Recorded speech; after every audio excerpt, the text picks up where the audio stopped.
ನಮಸ್ಕಾರ ಸ್ನೇಹಿತರೆ, ಯುಗಾದಿ ಹಬ್ಬದ ಸ್ಪೆಷಲ್ ಅಡಿಗೆಗಳು. ಇದು ತುಂಬಾ ಸ್ಪೆಷಲ್ ಆಗಿರುತ್ತೆ. ಸಾಂಬಾರು, ಕೋಸಂಬರಿ, ಬದನೆಕಾಯಿ ಪಲ್ಯ ಹಾಗೂ ಬಜ್ಜಿ ಹಾಗೂ ಹೋಳಿಗೆ ಮಾಡುವುದು ಹೇಗೆ ಅಂತ ನೋಡೋಣ ಬನ್ನಿ. ತುಂಬ ಸುಲಭ ಹಾಗೂ ಈಜಿ. ಒಂದು ಬಟ್ಟಲು ಕಡಲೆಬೇಳೆ ತೆಗೆದುಕೊಳ್ಳಬೇಕು. ಹಾಗೆ ಇದನ್ನು ಚೆನ್ನಾಗಿ 1-2-3 ಸರಿ ಚೆನ್ನಾಗಿ ವಾಶ್ ಮಾಡಿ. ಫಸ್ಟಿಗೆ ನೋಡಿ, ಈ ಥರದಲ್ಲಿ ಚೆನ್ನಾಗಿ ವಾಶ್ ಮಾಡ್ಕೋಬೇಕು. ಆಮೇಲೆ 1 ಗ್ಲಾಸ್ ಕಡಲೆಬೇಳೆ ಅಂದರೆ 3 ಗ್ಲಾಸಿಂದ 4 ಗ್ಲಾಸ್ ನೀರು ಹಾಕಿ, ಈ ನೀರೇನು ವೇಸ್ಟ್ ಆಗೋಲ್ಲ. ಇದರಲ್ಲಿ ತಿಳಿ ಸಾರು, ಕಟ್ಟಿನ ಸಾರು ಮಾಡ್ಬೋದು, ತುಂಬ ಚೆನ್ನಾಗಿರುತ್ತೆ. 3 ವಿಸಿಲ್ ಬರೋವರೆಗೆ ಬಿಡಿ. ಇದಕ್ಕೆ 1 ಗ್ಲಾಸು ಕಡಲೆಬೇಳೆ ಅಂದರೆ 1 ಗ್ಲಾಸು ಬೆಲ್ಲ ತೆಗೆದಿಟ್ಕೊಳ್ಳಿ. ಹಾಗೆ ಹೋಳಿಗೆ ಮಾಡುವುದಕ್ಕೆ ಮೈದಾ ಹಿಟ್ಟು 2 ಕಪ್ ಮೈದಾ ಹಿಟ್ಟನ್ನು ಹಾಕಿ, ಇದಕ್ಕೆ ಸ್ವಲ್ಪ ಉಪ್ಪು ಹಾಕಿ ಟೇಸ್ಟಿಗೆ, ಅರಿಶಿಣ ಪುಡಿ 1/4 ಟೇಬಲ್ ಸ್ಪೂನ್ ಅರಿಶಿಣ ಪುಡಿ ಹಾಕಿ. ನಿಮಗೆ ಬೇಡ ಅಂದರೆ ಹಾಗೆ ಕೂಡ ಮಾಡ್ಕೋಬೋದು.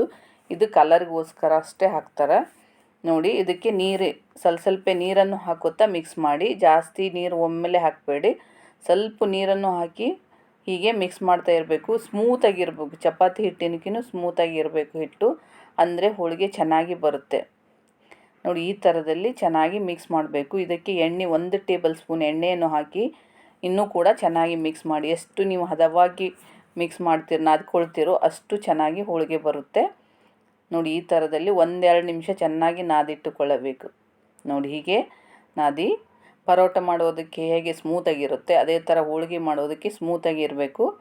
ಕೈಗೆ ಅಂಟದ ಹಾಗೆ ಎಣ್ಣೆ ಹಾಕಿ, ಇನ್ನೊಂದು ಟೇಬಲ್ ಸ್ಪೂನ್ ಎಣ್ಣೆಯನ್ನು ಹಾಕಿ ಚೆನ್ನಾಗಿ ನಾದಿ ನೆನೆಯಲು ಬಿಡಿ. 1-2-3 ತಾಸು ನೆನೆಯಲು ಬಿಡಿ. ಇವಾಗ ನೋಡಿ, ಬೇಳೆ ಕುದ್ದು ಬಂದಿದೆ, ಚೆನ್ನಾಗಿ ಕುದ್ದಿರುತ್ತೆ ನೋಡಿ. ಈ ಥರದಲ್ಲಿ ಚೆನ್ನಾಗಿ ಬೇಳೆ ಬೆಂದಿದೆ. ಇದನ್ನು ಫಿಲ್ಟ್ರ್ ಮಾಡ್ಕೊಳ್ಳಿ, ಅಥವಾ ನೀವು ಫಿಲ್ಟ್ರ್ ಇಲ್ಲಾಂದರೆ ಪ್ಲೇಟಿಂದ ಚೆನ್ನಾಗಿ ನೀರು ಬಸಿದುಕೊಳ್ಳಬೇಕು.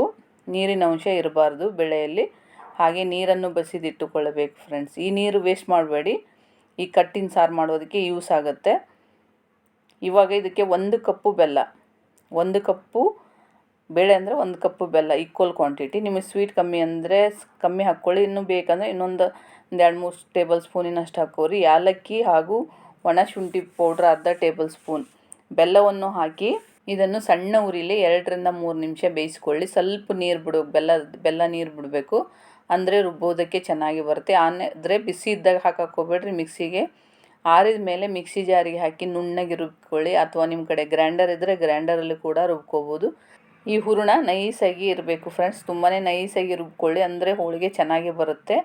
ಇದನ್ನು ಒಂದು ಬಟ್ಟಲಲ್ಲಿ ತೆಗೆದಿಟ್ಟುಕೊಳ್ಳಿ. ಇದನ್ನು ಕೂಡ ಸ್ವಲ್ಪ ಹೊತ್ತು ಬಿಡಿ. ಹಾಗೆ 1 ಲಿಂಬೆ ಗಾತ್ರದಷ್ಟು ಹೂರಣವನ್ನು ತೆಗೆದು ಸಾಂಬಾರಿಗೆ ಹಾಕಕ್ಕೆ ಬರುತ್ತೆ. ಆಮೇಲೆ ನೋಡಿ, ಚೆನ್ನಾಗಿ ಮಿಕ್ಸ್ ಮಾಡಿ ಇಟ್ಟುಕೊಳ್ಳಿ.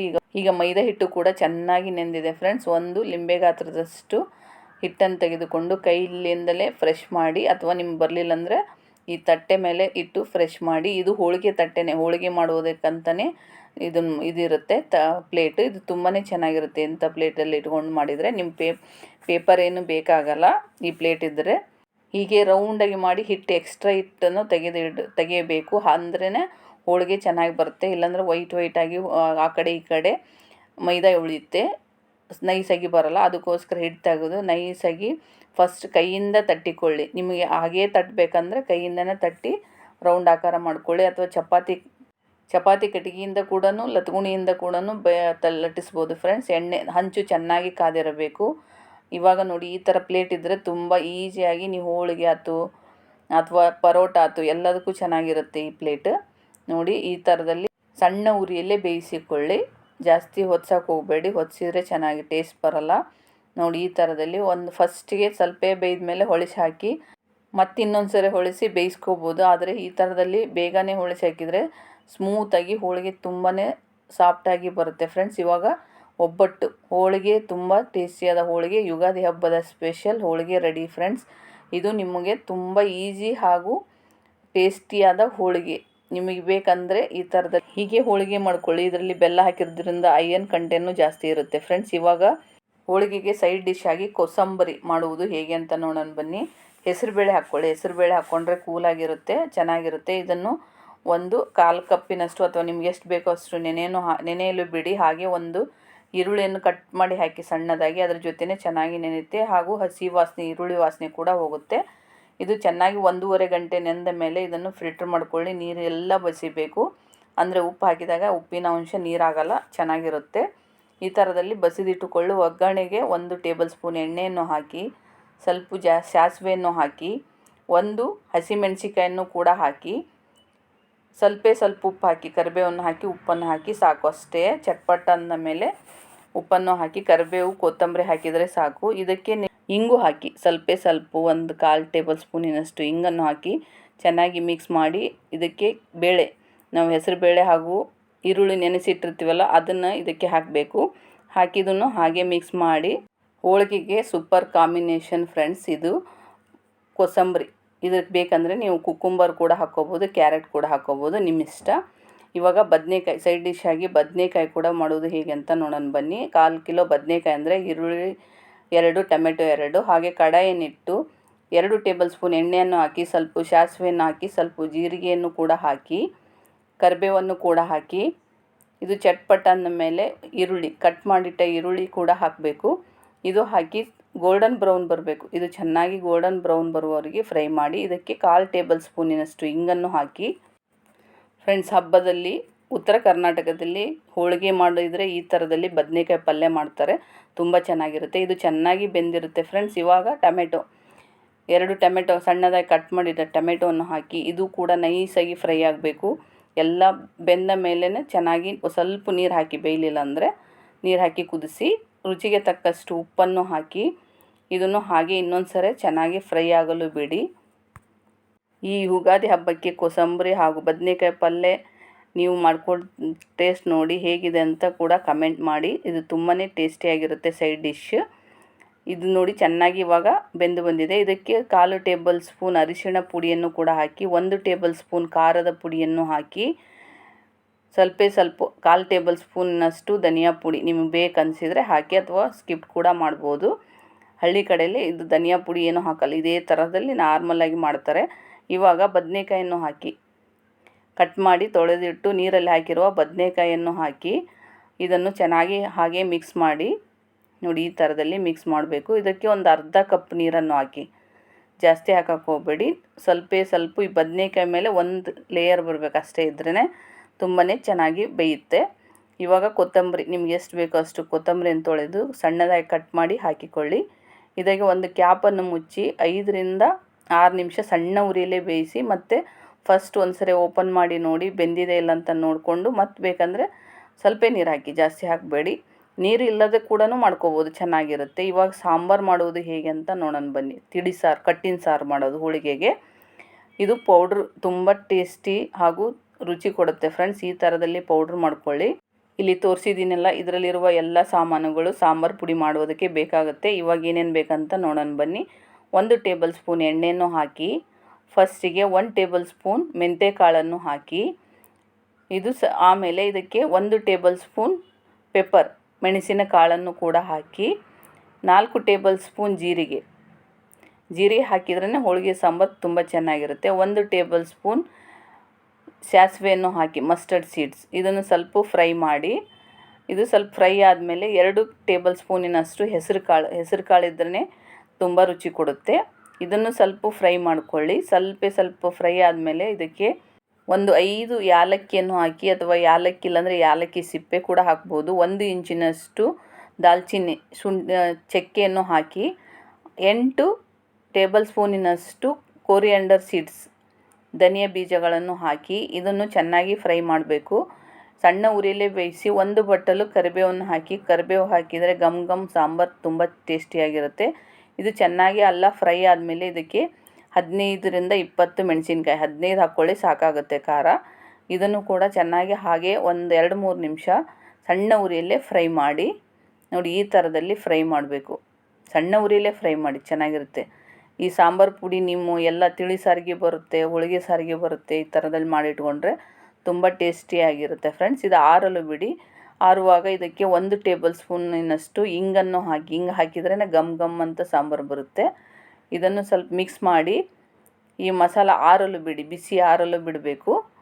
ಚೆನ್ನಾಗಿ ಆರಬೇಕು. ಆರಿದ ತಕ್ಷಣ ಹಾಕಬೇಕು, ಯಾಕಂದರೆ ಒಣ ಮೆಣಸಿನ್ಕಾಯಿ ಬಿಸಿದ್ದಾಗ ಹಾಕಿದರೆ ಚೆನ್ನಾಗಿರಲ್ಲ. ಇವಾಗ ಸಾಂಬಾರಿಗೆ 1 ಲಿಂಬೆ ಗಾತ್ರದಷ್ಟು ಹುಣಸೆಹಣ್ಣು ತೆಗೆದು ಇಟ್ಟುಕೊಳ್ಳಿ. ಅದಕ್ಕೆ ನೀರನ್ನು ಹಾಕಿ ಚೆನ್ನಾಗಿ ತೊಳೆದು ನೀರು ಹಾಕಿ ಹಾಗೆ ನೆನೆಯಲು ಬಿಡಿ. ಇವಾಗ ಮಸಾಲೆ ಎಲ್ಲ ಚೆನ್ನಾಗಿ ಆರಿದೆ. ಇದನ್ನು ಮಿಕ್ಸಿ ಜಾರಿಗೆ ಹಾಕಿಕೊಳ್ಳಿ. ಮಿಕ್ಸಿ ಜಾರಿಗೆ ಹಾಕಿ ನೈಸಾಗಿ ಪೌಡ್ರ್ ಮಾಡಬೇಕು ಫ್ರೆಂಡ್ಸ್. ನೀವು ಇದನ್ನು ಈ ಥರದಲ್ಲಿ ಪೌಡ್ರ್ ಮಾಡಿಟ್ಕೊಂಡು ಏರ್ ಕಂಟೈನರ್ ಡಬ್ಬದಲ್ಲಿ ಹಾಕಿಟ್ಟು ಯಾವಾಗಾದರೂ ಯೂಸ್ ಮಾಡ್ಕೋಬೋದು. ತುಂಬಾ ಚೆನ್ನಾಗಿರುತ್ತೆ ಈ ಥರದಲ್ಲಿ ಪೌಡ್ರು. ತಿಳಿ ಸಾರಿಗೆ ತುಂಬ ಟೇಸ್ಟಿ ಬರುತ್ತೆ. ಹೋಳಿಗೆ ಸಾಂಬಾರಿಗೂ ಯಾವ ಥರ ಹೋಳಿಗೆ ಸಾಂಬಾರು ಮಾಡಿದ್ರೂ ಇದು ಚೆನ್ನಾಗಿ ಬರುತ್ತೆ ಫ್ರೆಂಡ್ಸ್. ಕಟ್ಟಿನ ಸಾರಿಗೂ ಚೆನ್ನಾಗಿ ಆಗುತ್ತೆ. ಇದನ್ನು ಏರ್ ಕಂಟೈನರ್ ಬಾಕ್ಸಲ್ಲೇ ಹಾಕಿ ಆರಿದ ಮೇಲೆ ಹಾಕಿ ಇವಾಗ ಪೌಡ್ರ್ ರೆಡಿ. ಇವಾಗ ಸಾಂಬಾರು ಮಾಡುವುದಕ್ಕೆ ಏನು ಬೇಕಂತ ನೋಡೋಣ ಬನ್ನಿ.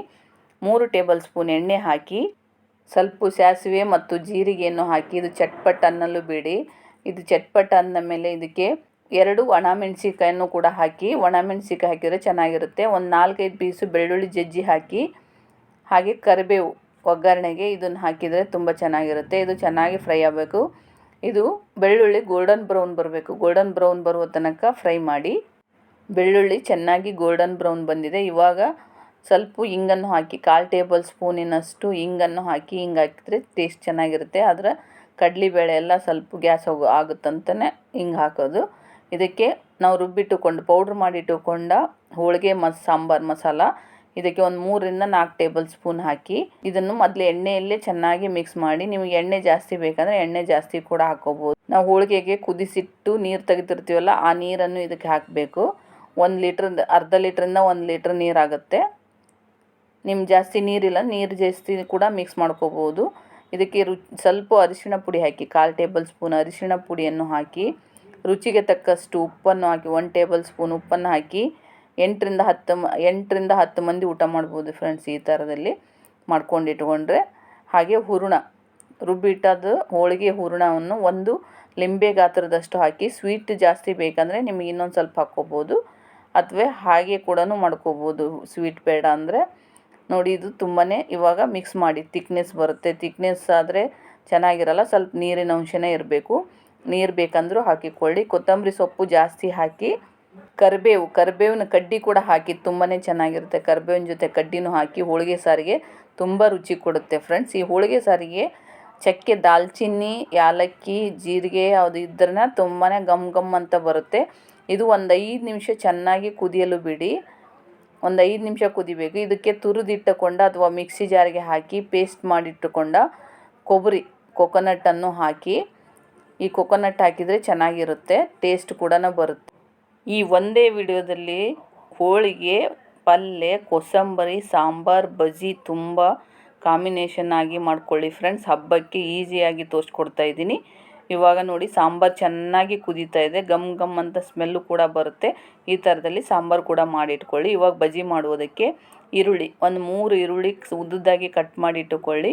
ಕೊತ್ತಂಬರಿ ಸೊಪ್ಪು, ಕರಿಬೇವಿನ ಸೊಪ್ಪು ಸಣ್ಣದಾಗಿ ಕಟ್ ಮಾಡಿ ಹಾಕಿ, 1 ಹಸಿಮೆಣಸಿಕಾಯನ್ನು ಕೂಡ ಹಾಕಿ. ಇದು ಶಕ್ತಿ ಬಜ್ಜಿ ಹಿಟ್ಟು ಫ್ರೆಂಡ್ಸ್. ನಿಮಗೆ ಬೇಕಂದರೆ ನಾರ್ಮಲ್ ಕಡಲೆಬೇಳೆ ಹಿಟ್ಟು ಅಂದರೆ ಉಪ್ಪು ಹಾಗೂ ಅರಿಶಿಣ ಪುಡಿ, ಸ್ವಲ್ಪ ಸೋಡಾ ಕೂಡ ಹಾಕಬೇಕಾಗುತ್ತೆ. ಇದರಲ್ಲಿ ಎಲ್ಲ ಮಿಕ್ಸ್ ಇರುತ್ತೆ. ಸ್ವಲ್ಪ ಸೋಡಾ ಪುಡಿ ಮಾತ್ರ ಹಾಕ್ಕೊಂಡು ಚೆನ್ನಾಗಿ ಮಿಕ್ಸ್ ಮಾಡಿ. ನೋಡಿ, ಈ ಥರದಲ್ಲಿ ಫಸ್ಟಿಗೆ ಹಾಗೆ ಮಿಕ್ಸ್ ಮಾಡಿ, ಆಮೇಲೆ ಎಣ್ಣೆ ಸ್ವಲ್ಪ ನೀರನ್ನು ಹಾಕಿ ಮಿಕ್ಸ್ ಮಾಡಿ. ಜಾಸ್ತಿ ಗಟ್ಟಿನೂ ಇರಬಾರ್ದು, ಜಾಸ್ತಿ ನೀರಿನೂ ಇರಬಾರ್ದು. ಆ ಥರದಲ್ಲಿ ನೋಡಿ ಹೀಗೆ ಮಿಕ್ಸ್ ಮಾಡಿಟ್ಟುಕೊಳ್ಳಿ. ಒಂದು 2-3 ನಿಮಿಷ ನೆನೆಯಲು ಬಿಡಿ. ಎಣ್ಣೆ ಕಾಯಲು ಬಿಡಿ. ಒಂದು ಕಡಾಯಲ್ಲಿ ಎಣ್ಣೆ ಹಾಕಿಕೊಂಡು ಬಿಸಿ ಆಗಲು ಬಿಡಿ. ಚೆನ್ನಾಗಿ ಬಿಸಿ ಆಗಬೇಕು. ನೋಡಿ, ಒಂದು ಸ್ಪೂನಿಂದ ಒಂದೊಂದು ಸ್ಪೂನಾಗಿ ಹಾಕಿ. ತುಂಬಾ ಚೆನ್ನಾಗಿ ಕ್ರಿಸ್ಪಿಯಾಗಿ ಬರುತ್ತೆ ಫ್ರೆಂಡ್ಸ್ ಬಜ್ಜಿ, ಕಾಂದಾ ಬಜ್ಜಿ. ನೋಡಿ, ಈ ಥರದಲ್ಲಿ ಒಂದೊಂದು ಸ್ಪೂನಿಂದ ಹಾಕಿ, ಕೈಯಿಂದ ಬೇಕಂದ್ರೆ ನೀವು ಯೂಸ್ ಮಾಡ್ಕೋಬೋದು. ಸ್ಪೂನಿಂದ ಹಾಕಿದರೆ ಚೆನ್ನಾಗಿ ಬರುತ್ತೆ. ಇದನ್ನು ಗೋಲ್ಡನ್ ಬ್ರೌನ್ ಬರುವ ತನಕ ಫ್ರೈ ಮಾಡಿ. ಚೆನ್ನಾಗಿ ಗೋಲ್ಡನ್ ಬ್ರೌನ್ ಬರಬೇಕು, ಅಂದ್ರೆ ಕ್ರಿಸ್ಪಿಯಾಗಿ ಚೆನ್ನಾಗಿ ಬರುತ್ತೆ. ಸಣ್ಣ ಉರಿಯಲ್ಲೇ ಬೇಯಿಸಿ, ಜಾಸ್ತಿ ಉರಿಯಲ್ಲಿ ಇಟ್ಟು ಬೇಯಿಸಿದರೆ ಹಸಿ ಬಿಸಿ ಆಗುತ್ತೆ. ಅದಕ್ಕೋಸ್ಕರ ಫಸ್ಟಿಗೆ ಜಾಸ್ತಿ ಇಡಿ, ಆಮೇಲೆ ಸಣ್ಣ ಉರಿಯಲ್ಲೇ ಬೇಯಿಸ್ತಾ ಇರಬೇಕು. ನೋಡಿ, ಇವಾಗ ಕ್ರಿಸ್ಪಿಯಾದ ಕಾಂದಾ ಬಜ್ಜಿ ರೆಡಿ. ಹೋಳಿಗೆಗೆ ಸೂಪರ್ ಕಾಂಬಿನೇಷನ್ ಕಾಂದಾ ಬಜ್ಜಿ. ಇದನ್ನು ಕೂಡ ಮಾಡ್ಕೊಳ್ಳಿ, ತುಂಬ ಚೆನ್ನಾಗಿರುತ್ತೆ. ಹೋಳಿಗೆ ಬೇಕಂದರೆ ನೀವು ಹಾಲಲ್ಲಿ ಕೂಡ ತಿನ್ಬೋದು, ಚೆನ್ನಾಗಿರುತ್ತೆ. ಬಿಸಿರಲ್ಲಿ ತುಪ್ಪ ಕೂಡ ಹಾಕೋತಿರ್ತಾರೆ. ನೋಡಿ, ಈ ಥರದಲ್ಲಿ ಕಾಂದಾ ಬಜ್ಜಿ ಕೂಡ ರೆಡಿ ಫ್ರೆಂಡ್ಸ್. ಹಾಗೆ ಸಬ್ಸ್ಕ್ರೈಬ್ ಆಗದೆ ನೋಡ್ತಾ ಇದ್ದರೆ ಪ್ಲೀಸ್ ಸಬ್ಸ್ಕ್ರೈಬ್ ಮಾಡ್ಕೊಳ್ಳಿ. ಬೆಲ್ ಐಕನ್ ಒತ್ತಿದರೆ ನೋಟಿಫಿಕೇಷನ್ ನಿಮಗೆ ಬರುತ್ತೆ ಫ್ರೆಂಡ್ಸ್. ನಿಮ್ಮ ಫ್ರೆಂಡ್ಸ್ಗೂ ಶೇರ್ ಮಾಡಿ. ಈ ಒಂದೇ ವಿಡಿಯೋದಲ್ಲಿ ನೀವು ಒಂದು ಹಬ್ಬದ ಅಡುಗೆ ಮಾಡಿ, ಯುಗಾದಿ ಹಬ್ಬದ ಅಡುಗೆ. ಈ ಹಬ್ಬದ ಅಡುಗೆಯನ್ನು ನೀವು ಒಂದ್ಸರಿ ಟ್ರೈ ಮಾಡಿ. Thank you to all friends.